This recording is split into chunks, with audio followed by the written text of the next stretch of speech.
The United Kingdom (UK) government has advised the Nigerian government to improve the standards of its products to enable the country export 99% of its goods to the UK tariff-free by 2023.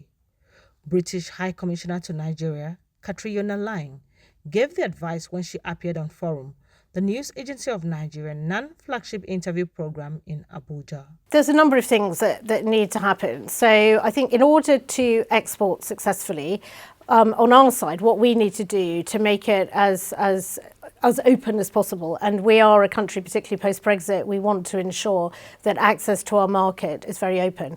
And that's why we're about to introduce the Developing Country Trading Scheme, which will apply to Nigeria. It'll come in early 2023. And it means for Nigeria, 99% of your exports to the UK will be completely tariff-free.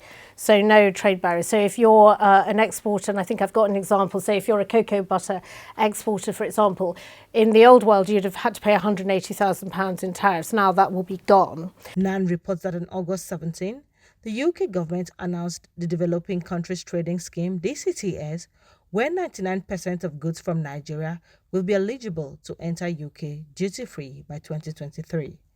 Laing said that producing standard products for exports would enable Nigeria to benefit from the UK's new trade scheme in 2023, which would enable the country balance its trade with the UK when Nigeria is at a deficit. There are also what we call non-tariff barriers, and this is where Nigeria does need to up the game a little bit. So that means reaching product standards, sanitary and phytosanitary standards, as they're sometimes called if you're exporting agricultural products.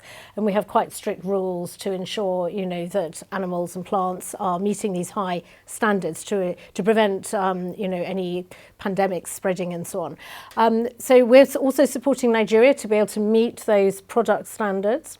So that's the second thing Nigeria needs to do. This is also as Laing lamented the poor market environment and policies in Nigeria, which had affected the ease of doing business in the country and caused a reduction in export volume and trade balance with the UK. She, however, noted that as a strategic partner of Nigeria, the UK government was also supporting Nigeria to meet the product standards for export. On creating an enabling environment to boost production, especially for exports, Laing also advised that the Nigerian government amends some of its policies which have not been favorable. The third thing is your policy environment. To be honest, it's quite hard if you're trying to do business in Nigeria. Doing a business here is hard work. Energy costs a lot, road transport costs a lot, and productivity generally is pretty low. So some of the barriers your own government's put into place, for example, the ban on imports, it doesn't actually help Nigerians who are trying to export, because you need to import in order to export. And I heard the Vice President actually speak about this very eloquently at the recent ministerial retreat.